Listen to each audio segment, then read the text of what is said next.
Digwith. I've got my yarrow and peppermint tea, organic of course, and I was winding down for the evening and I felt Spirit suggest that I have a little chat with everybody. So if you find yourself here with me sharing this moment, first of all I want to thank you very, very much, and also to say that there is no such thing as coincidences.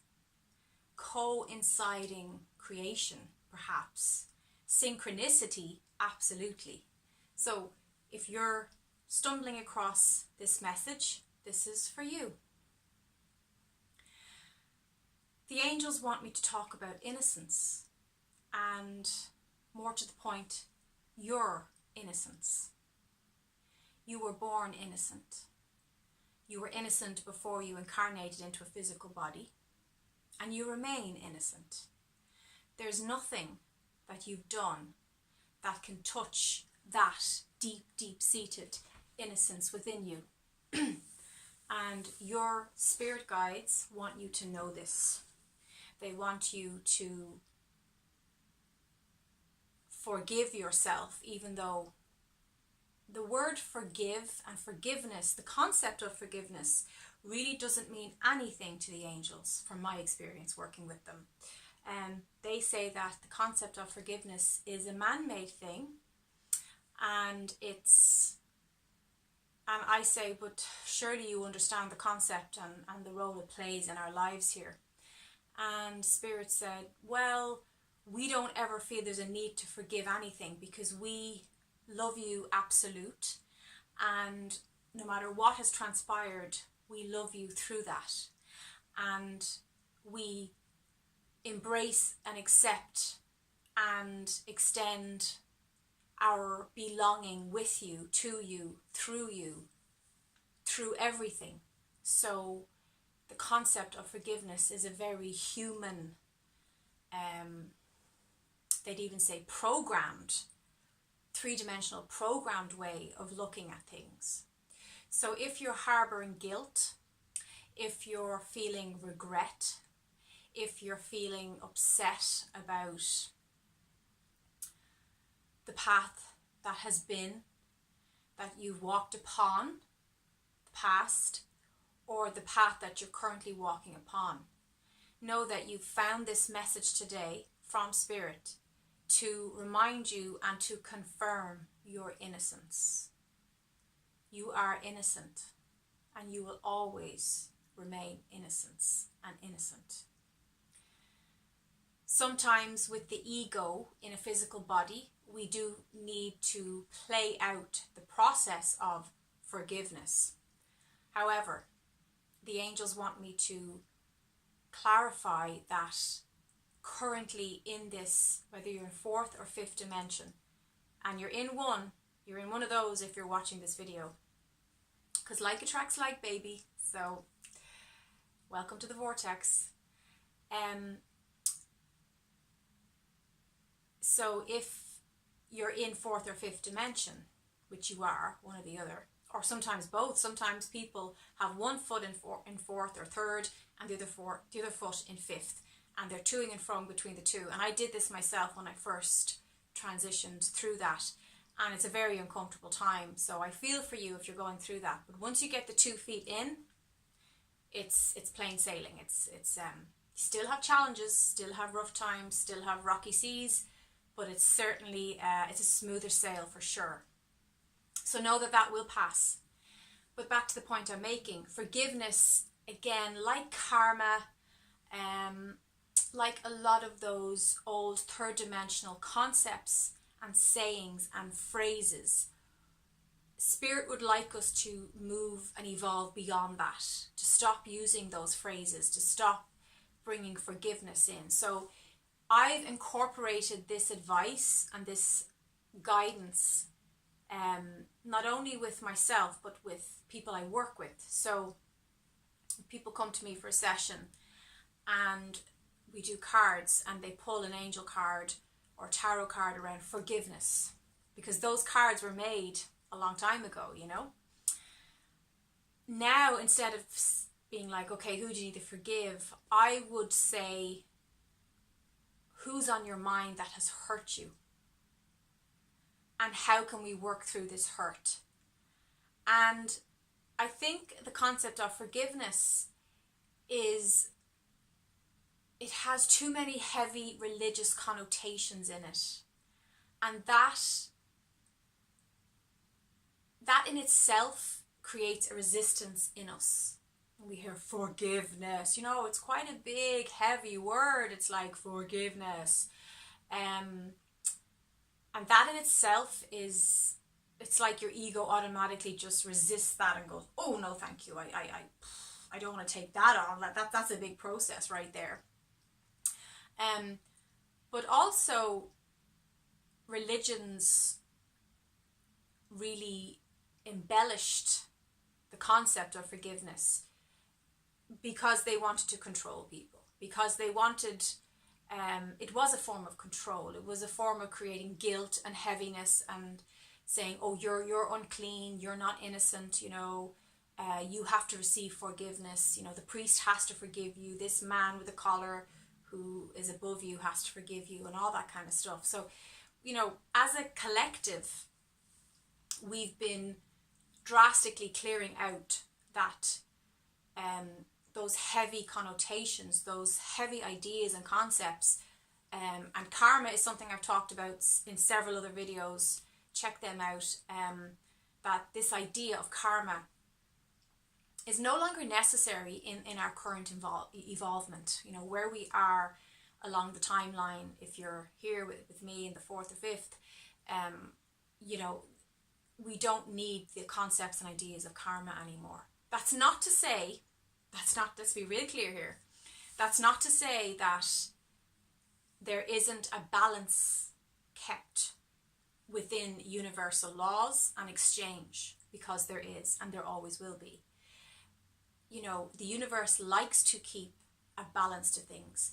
It likes to keep things in an equal flow of yin yang, of exchange, of toing and froing, of summer and winter. We need to be moving in that beautiful dance, the push, the pull, the male, the female, the black and white of things. So do understand that it's not like you can go out and just shoot a load of people dead and there'll be no karma for you. It's not that there will be karma in the old understanding of what it means. It's more that when your soul goes through the death experience and goes back to source, there will be elders there, wise elders, to show you, to work with you, to teach you and educate you about your actions. And that your soul, once it goes back to its whole self and is no longer dysfunctional, the need to kill people, will understand. You will bring that karma onto yourself, because you will feel what they felt, and you'll be like, I don't want to be part of that. I want to clear that up. I want to clean that up. And usually that soul will say, can I go back again and make amends in some way? But it's totally free will. It's totally up to you. It's totally, there's nobody there saying, you shouldn't have done that. It's more like you're just given the truth of the situation, and from that higher panoramic perspective, you're able to say, what was that about? And you're able to educate yourself through that, and to understand yourself better, and to have compassion for where those ideas, those heavy, negative, lower vibrations, ideas about yourself and about others came from. And there's an undoing. And in the, there's the, what's it called?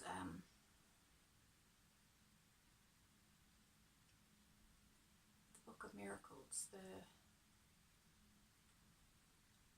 Book of Miracles?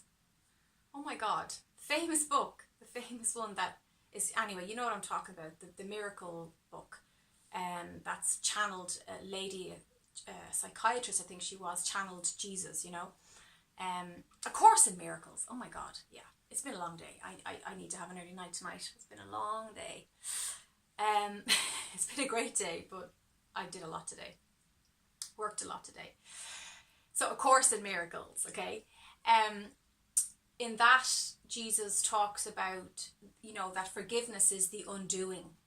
And that matches perfectly with the way I've been shown through my angels and my connection with Spirit what forgiveness is. It's an undoing. So it's like an erasing, So karma, that's the more fifth dimensional version of karma, the more modern version of karma. It's more like you undo the pain, you undo the hurt that led to those heavy, low vibrational, negative actions that affected and had a ripple effect and affected others, So it's an undoing.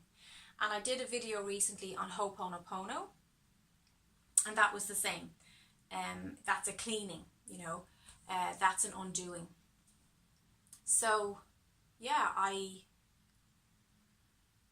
really suggest that if you feel the need to forgive yourself for doing something or forgive someone else for hurting you, that you approach it from that perspective. Do Ho'oponopono, which is great for cleaning and clearing and undoing. And it really does undo. Like it is a miracle tool, Ho'oponopono. I can't stress that enough. Look it up. As I said, I've done a real quick video that explains how to do it, what it's about, and how you can incorporate it as a tool in your little magic toolbox. The video's called Ho'oponopono, so it's a recent one as well. But yeah, so understanding that approaching who has hurt you, like actually doing the inner work around that and going inside, going within to see how has that affected me.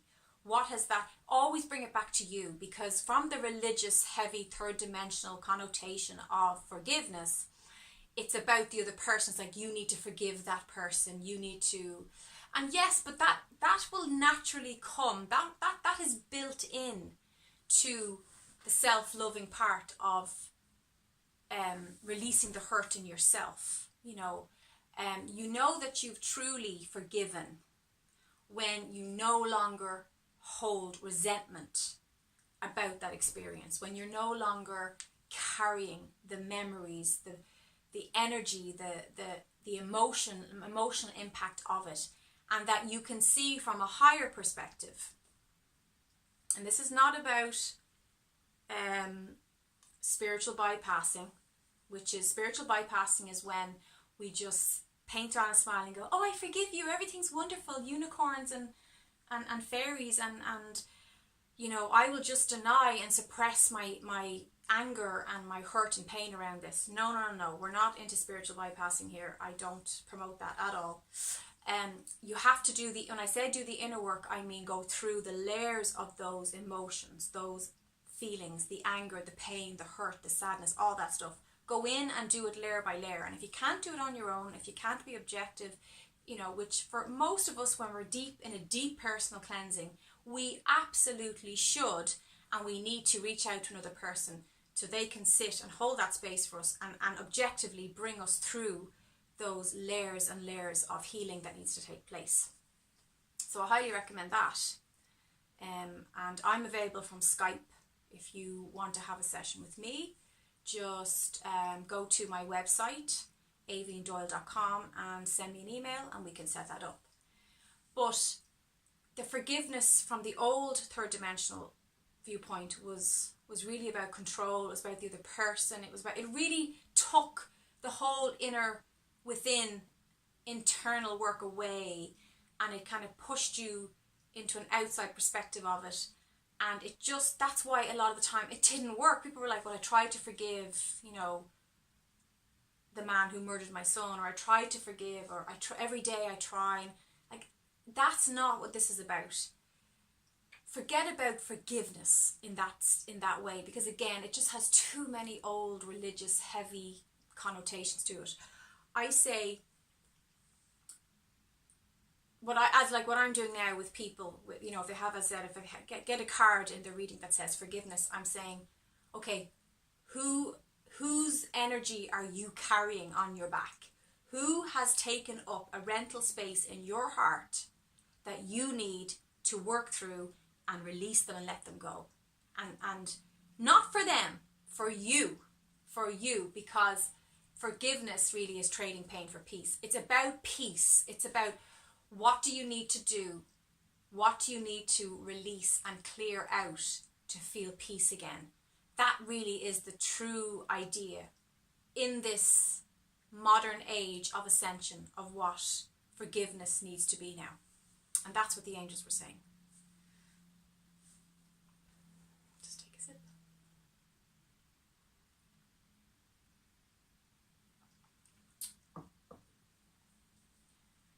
What else do I have to say?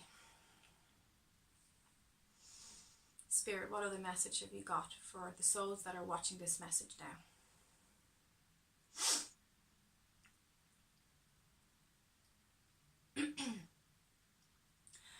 Responsibility. The angels are saying we must take responsibility for the expectations and the actions that we took regarding the situation that's bothering you right now. So whatever is causing you unrest, whatever is affecting your peace of heart, you need to look at how did you contribute to this? Because what I'm getting is, if you're watching this message,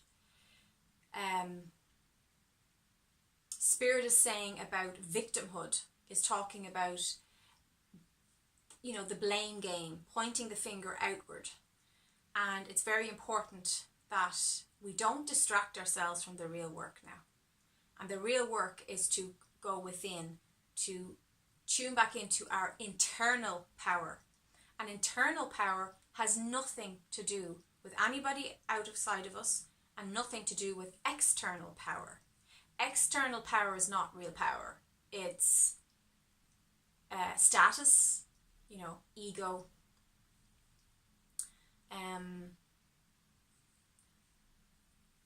What can come with that is abuse of power, external power. Money, like people who abuse their places of power and status and things like that.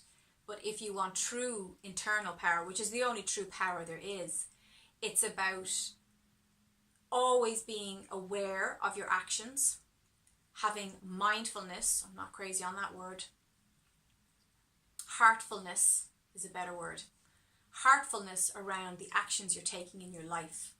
So, not leading someone down the garden path, not staying in a situation that deep down is wrong for you, and kind of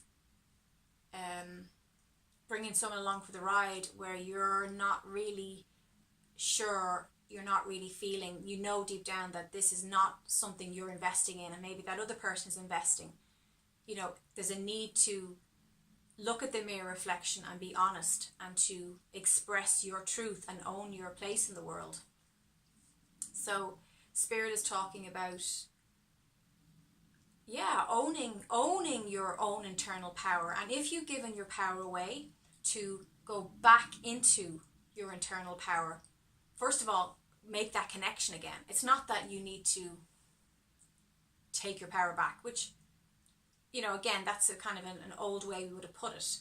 That still applies, but a better way to put it is remembering your power, because truly your power is never taken from you. It can't be taken from you.